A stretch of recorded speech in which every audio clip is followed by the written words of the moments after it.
बहुत जगह मूर्ख लोग हैं, उनको आप टका ठग लाते हैं। पंडित जी आप लोग हमें बहुत अत्याचार करते जा रहे हैं। पंडित जी कहा, पंडिताइन कहती है, पंडित जी एक बात बोलिए, कहा क्या?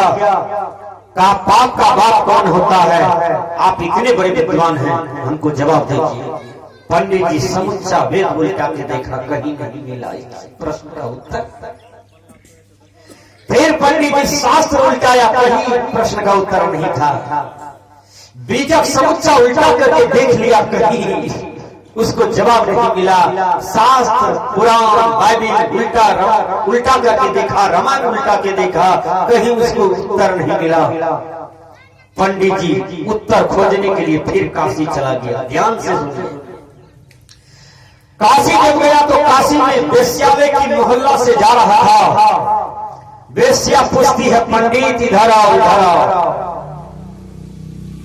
कहा है वेश्या, तुम तो पापी महिला हो, कई पुरुषों की भोग करती हो। एक वेश्या वेश्यालय में रहती है, कई वेश्याओं के साथ लोग उसको कहते हैं ये वेश्या है। वो पैसा पर इज्जत देती है और इज्जत से खेल खेलती है। समाज में आज वो भी वेश्या है जो पति को छोड़ करके परपुरुषों के साथ गमन करती है। भैंसुर के साथ, देवर के साथ, टोला पट्टी में कई मनचलों लड़कों के साथ, उसको भी वेश्या कहा जाता है। भले कोई कहे न कहे, एक नारी पर एक ही पुरुष का अधिकार होता है, दूसरे पुरुष का कोई अधिकार नहीं होता है। यदि दूसरे पुरुष का कोई अधिकारी बनता है तो उनको भी शास्त्र में वेश्या कहा गया है। उस नारी का समाज में सम्मान नहीं होता।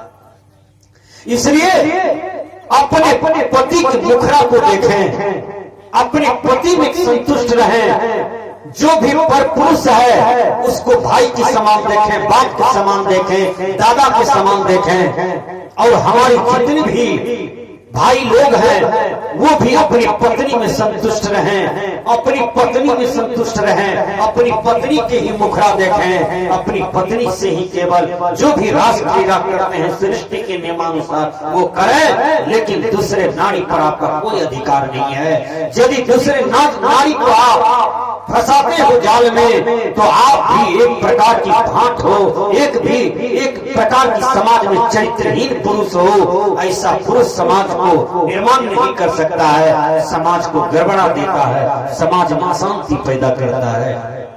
हमने कहा कि नारी भी अच्छा से रहे, जीवन जिए, पुरुष भी अच्छा से रहे, समाज में जीवन जिए। यदि आपका चरित्र गिर जाएगा तो लोग आपको दरवाजे पर बैठने नहीं देंगे, लोग आपसे पीछेंगे, लोग कहेगा ये गड़बड़ आदमी है, ये गड़बड़ नारी है। लोग की दृष्टि में आप गिरे रहेंगे, कोई आपको भीतर से अच्छा नहीं कहेगा। इसलिए अपने चरित्र रूपी संपत्ति को हमेशा देखते रहिए कि हमारा चरित्र न गिर जाए। दूसरे की आंख नाक कान में क्या रखा है, ये चमड़ी में क्या रखा है, मैं पूछना चाहता हूँ। ये चमड़ी गोरी है, ये चमड़ी काला है, ये चमड़ी सांवली है, ये चमड़ा खुदर खादर है, ये चमड़ा है। ये चमड़ा तो सबके पास है ना। अपने गाल को छुइए, क्या मिला, छू करके बोलिए।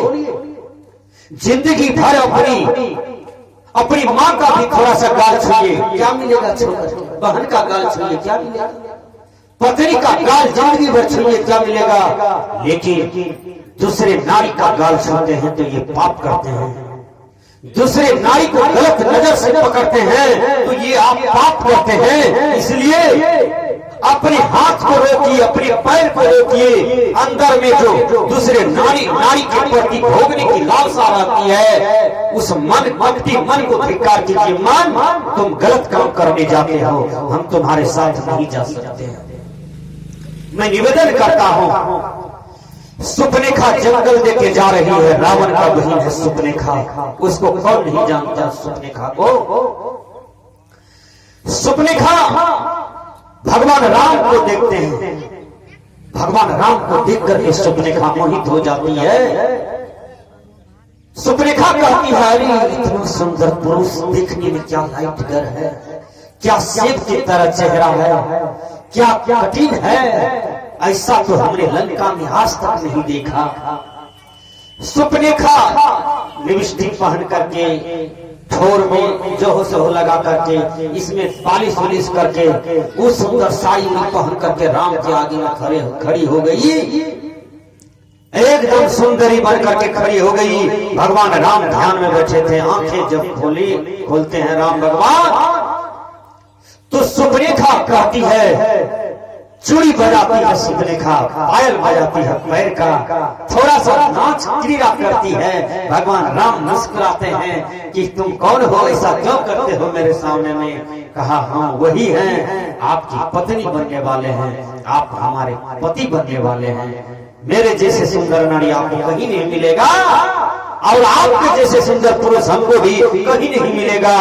इसलिए हे राम, ये सीता में क्या रखा है, सीता से सुंदर तो हम हैं, हमसे आप शादी कर लीजिए। विचार करना होगा यहाँ। भगवान राम क्या जवाब देते हैं, अरे रावण की बहन, कहां तुम राजा की बहन हो। रावण तो चक्रवर्ती राजा है, समुच्चा देश पृथ्वी का मालिक है। रावण तो विद्वान है, उसकी बहन हो तुम सुपनेखा, तो तुम किसी राजा से शादी करो। ये राम को, जिसको चप्पल भी नहीं है, खराम नहीं है, भर दिन पत्ता खाता है, साग सब्जी खाता है, ये जंगल में भटक रहा है, पत्ता का घर बना करके रहता है, इससे शादी क्यों करोगे। देखिए राम भगवान कितना बढ़िया बनाता है।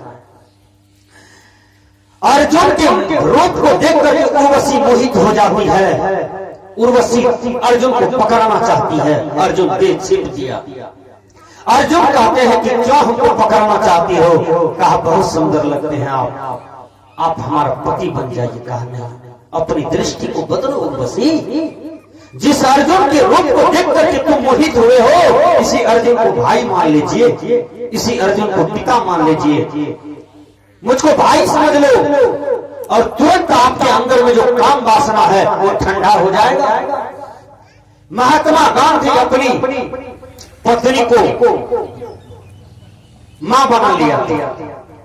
विदेश में मीडिया ने प्रश्न कर दिया कि पत्नी तो मां नहीं हो सकता है, फिर आप मां कैसे करते हैं। कहा मैं मां की नजर से देखता हूं, इसलिए पत्नी नजर से नहीं देखता हूं। पत्नी की नजर से देखूंगा तो मेरे अंदर में काम क्रोध लोभ हो सकता है पत्नी के प्रति, लेकिन मां की नजरिया से देखता हूं तो मेरे अंदर में जो काम की गर्मी है वो ठंडा पड़ जाता है। कितनों कामातुर लड़का हो, कितनों कामातुर पुरुष हो, नारी हो, कितनों कामातुर पुरुष हो, उसके सामने उसकी मां खड़ा हो जाए, तुरंत उसका काम ठंडा हो जाता है। मां का रूप देखते देखते कितनों कामातुर नारी हो, उसके सामने उसका भाई खड़ा हो जाए, बाप खड़ा हो जाए, उसका दर्शन करते करते उसके अंदर में जो काम की अग्नि है वो ठंडा हो जाता है। ये जीतने की तरीका महात्मा गांधी इसी तरह से जीत लिए। स्वामी विवेकानंद से विदेश की एक लड़की आया ब्याह करने के लिए। विवेकानंद ने कहा कि बहन तुम मुझे ही बेटा बना लो और मुझे ही बेटा मान लो। काहे तुम शादी करोगे हमसे, तब ये रूप को तुम 25 साल में अपना बेटा को देखोगे, मेरे जैसा रूप 25 साल में देखोगे, जवान बेटा का रूप मेरे तरह मिलेगा तुमको। हम ही को बेटा बना लोगे तो क्षण में मिल जाएगा बेटा। देखिए क्या भारत की सभ्यता है, क्या भारत का बेजोड़ बात स्वामी विवेकानंद ने कहा। ये मन कपटी होता है, ना जीतना चाहिए। तो भगवान राम कहते हैं सुपनेखा मुझे तो पत्नी है, देखो ये सीता है, मेरी ये पत्नी है, मेरा तन मन से सेवा करती है, इसलिए ये पत्नी जो सीता है मैं इनसे शादी की हूँ, मुझे पत्नी है। तब तक में उधर से लक्ष्मण जी लकड़ी लेकर के आते हैं जंगल से।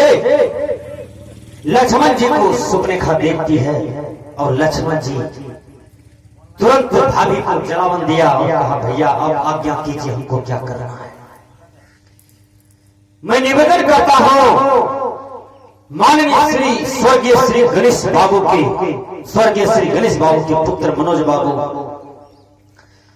आपके पीछे जो 3 भाई हैं, मनोज बाबू आप भी राम हैं, ये तीनों भाई को ऐसे वचन देते रहिए, प्यार देते रहिए, प्रेम देते रहिए। मां भी आपकी कौशल्या की तरह है, दशरथ पिताजी गुजर गए हैं तो माता कौशल्या बची हुई है, उनका तन मन से सेवा कीजिए। चारों भाई का मत ऊंचा रहेगा।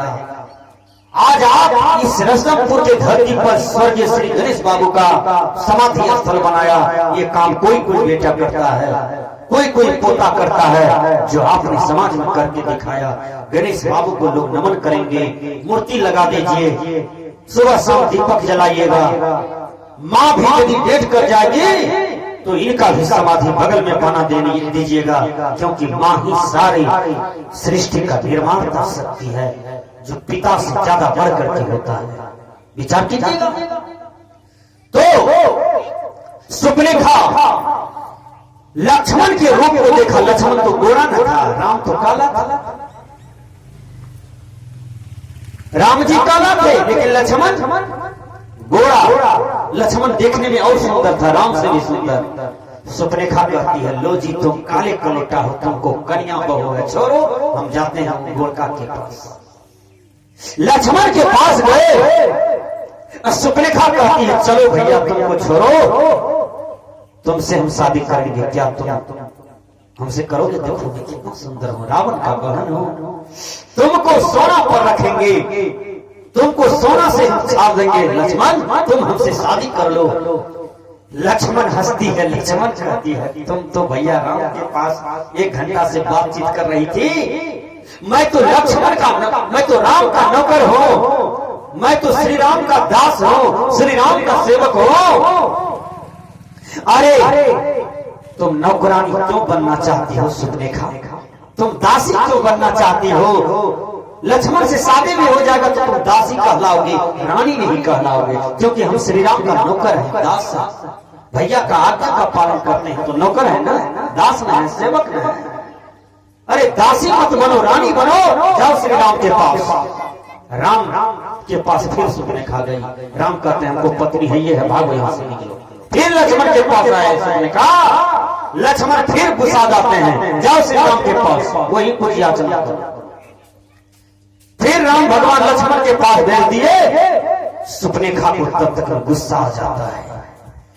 गुस्सा आई तो तलवार निकालती है, कहा कि यही सीता को काट देते हैं, ये सीता मर जाएगी तो दोनों अपने आप हो जाएगा हमसे शादी करने के लिए। न पत्नी रहेगी तो हमको नहीं चाहेगा, दोनों से कोई नहीं। पत्नी को मार देते हैं तो शादी कर लेंगे। याद रखना, मैं राघोपुर की घटना कह रहा हूं, अररिया जिला में रानीगंज के बगल में पड़ता है। एक पति पत्नी को छोड़ करके दिल्ली जाता है कमाने के लिए, कि पैसा कमाऊंगा तो जमीन भरना लूंगा, कर्जा कटाऊंगा, घर बनाऊंगा। पत्नी देवर से फंस जाती है। पत्नी जब देवर से फंस जाती है, पति जब दिल्ली से आता है तो देवर कहता है, और कैसे होगा तेरे मेरे संगति? तो कहा इस संगति कैसे होगा तेरे मेरे? इस बीच में तो भैया मेरा आ गया, और क्या होगा? 10 दिन से छोटा भैया कह रहा है भाभी को, अब कैसे होगा, कैसे दोनों आदमी प्रेम? भैया जी आ गए, भैया भी चतुर चला खड़ा, अब क्या होगा? तो चीरा मीरा का साग बनाया। 10 दिन के बाद देवर ने कहा आज जहर दे करके उसको मार दो, हम तो तुम्हारा है ये है। तो साग में जहर दिया, दाल बनाया, भात बनाया, आलू का चोखा बनाया। साग में तो जहर था। वो जब साग में जहर मिला करके दिया खाने के लिए तो महक रहा था जहर, बदबू आ रहा था। नाक फ्रेश होगा, सुगंधी लग गया। बहुत आदमी का नाक फ्रेश नहीं रहता है तो उसको सुगंधी नहीं चलता है था, लेकिन उसका नाक फ्रेश था, उसको सुगंधी लग गया। वो कहता है कि मैं आज साग बड़ी महक छो।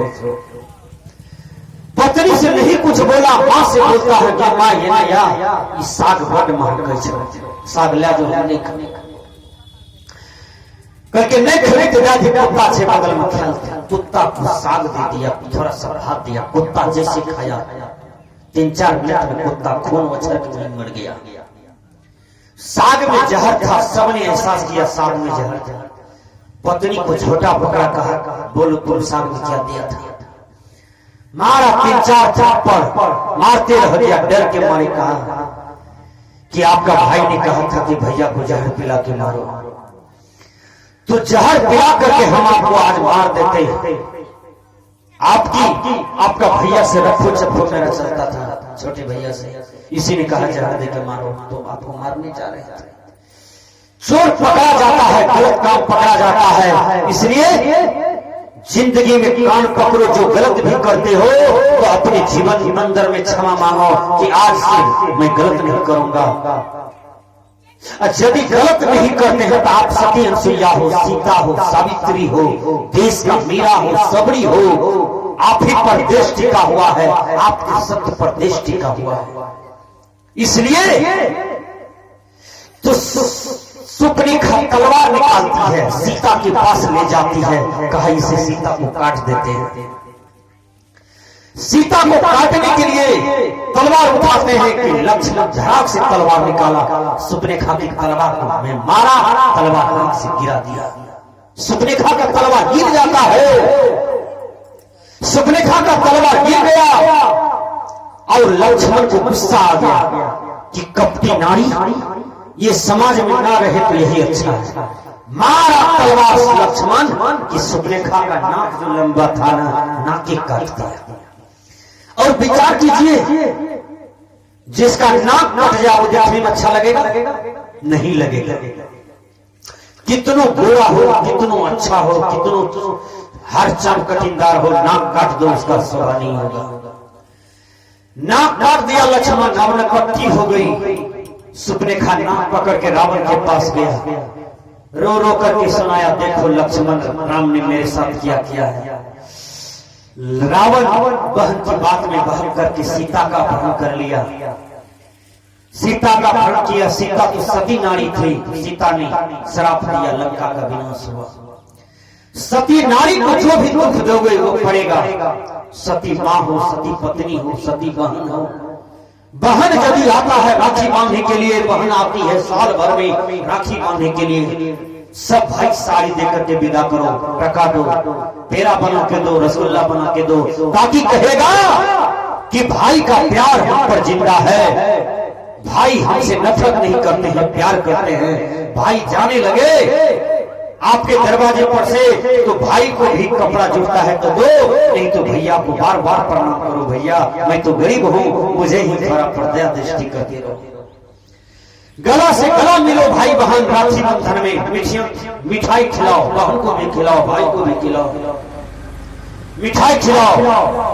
1 जनवरी के दिन पड़ोसी को रसगुल्ला खिला दो, कम से कम 5 पड़ोसी जो बगल में है उत्तर दक्षिण, उसको भी रसगुल्ला मुंह में खिला दो। 250 टका किलो मिलता है, 25-30 रसगुल्ला होगा, 5-5 रसगुल्ला मुंह में 1 जनवरी को खिला दो। पड़ोसी से प्रेम रखो। कल घर में आग लगेगा, पड़ोसी बाल्टी में पानी लेके दौड़ेगा, दुश्मन भी होगा तो पानी लेके दौड़ेगा। याद रखना, पड़ोसी से नफरत कोई नहीं करें, वैर नहीं करें, समय पर पड़ोसी ही काम देता है। कल रोड पर गिर जाओगे, द्वार पर गिर जाओगे, कोई नहीं है घर में, पड़ोसी दौड़ के आएगा, आपको उठाएगा और आपको डॉक्टर के पास ले जाएगा। इसलिए पड़ोसी भगवान होता है। पड़ोसी से भी थोड़ा गुस्साखोरी होता है, गाली गलौज होता है, लेकिन क्षमा मांगते रहिए कि हमसे गलती हो गई, मुझे ही क्षमा कर दो, मैं गलती कर बैठता हूँ, हमें बहुत अवगुण है, मेरे बातें को थोड़ा दिमाग में न लो। वो पड़ोसी एक दिन आपको गला पकड़ के रहेगा। तो हमने कहा कि संतो घर में झगड़ा भारी, राती दिवस मिली उठी लागे 5 झोटा 1 नारी। कैसा झगड़ा, क्यों झगड़ा? जो झगड़ा किया है, जाइए पूर्णिया कोर्ट में पूछिए कि तुमको झगड़ा करने से आज तक क्या मिला, तो वो सादा कागज दिखाता है, देखो हमको डिग्री मिला। 1 डिग्री दिखाता है, हारा हुआ कागज है, उसको भी सादा कागज में हाकिम का दस्तखत है, इनको भी सादा कागज में हाकिम का दस्तखत है। एक जीत लिया है, एक हार गया है, दोनों ने रुपया खर्चा किया तो एक हार का डिग्री पाया, एक जीत का डिग्री पाया। वकील इस बीच में आपसे रसगुल्ला ठक ठक करके खाया, टका ठक ठक के खाया। वकील इस बीच में आपसे घी मंगा करके खाया। वकील का बच्चा घी खा करके मस्त है, आप लड़ करके पस्त हैं। इसलिए लड़ने से कुछ नहीं मिलेगा, केस लड़ने से भी कुछ नहीं मिलेगा।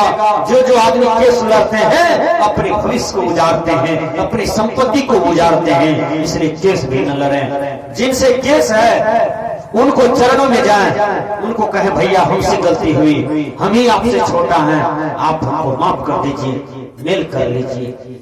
जो समाज में लड़ाकू आदमी होता है, लड़ाकू आदमी समाज में होता है, हर समाज में होता है, लेकिन जो लड़ाते हैं समाज को, उजाड़ते हैं समाज को, उसका घर स्वयं उजड़ जाता है। आज उजड़े कल उजड़े उजड़ जाएगा। एक समाज में लड़ाने वाला आदमी था, मैं बता देता हूं उसकी कहानी भी। एक आदमी की यहाँ मेजबान आया बेटा को देखने के लिए, तो 3-4 पड़ोसी को भी बुलाया था कि मेजबान है कि भैया तो सब बैठिया है, बेटा के बियाह का। समाज में जो लड़ाने वाले आदमी था उनको नहीं पूछा, वो आदमी उनसे ज्यादा तालब था, नहीं पूछा। 3-4 आदमी था सीधा साधा, उसको पूछा कि भैया मेजबान आएगा, आप रहिएगा, आपका आदर करेंगे। मेजबान जी आए, समाज का 3-4 आदमी भी आ गया, चलो भाई पड़ोसी जाना चाहिए। आया, समय दिया, मेजबान भी गदगद हुआ कि चलो भाई 5 पड़ोसी भी है मेरे बगल में। बैठ कर के सबने चाय पान रसगुल्ला भुजिया बिस्कुट सब झाड़ा। लड़का देखा, लड़का पसंद हो गया। लड़का जब पसंद हो गया तो जो बिगाड़ू था समाज में, जो सबका काम उठाता था, बिगाड़ता था, उसको पता चला कि फलाना आदमी का बेटा देखने मेजबान आया है। वो बिगाड़ू किया लोटा में पानी लिया, चल दिया लेटरिन करने के लिए। मेजबान सब बेचारा रोड पर नहीं टहलता है, द्वार पर से हट के रोड के सामने खड़ा था। बात फाइनली होने वाला था कि लड़का पसंद हो गया है, क्या लेन देन होगा, बात विचार हो रहा था। रोड पर खड़ा वो बिगाड़ू लोटा में पानी लेके जा रहा था लेटरिन करने की बहाना से। जब मेजबान के पास आता है तो कहता है कि रे सदिया छौड़ा को मिर्गी जे लागे हो पूर्णिया लागल ठीक भेलो, बस इतनी बात कह दी।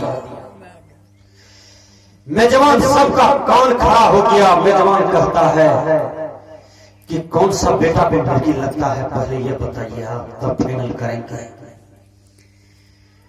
जिस आदमी का बेटा था उसका नाम था सदिया, सदिया, और बेटा तो उसको 2 बेटा था। जो बेटा को देखा था वो घर में था, छोटा बेटा बाहर में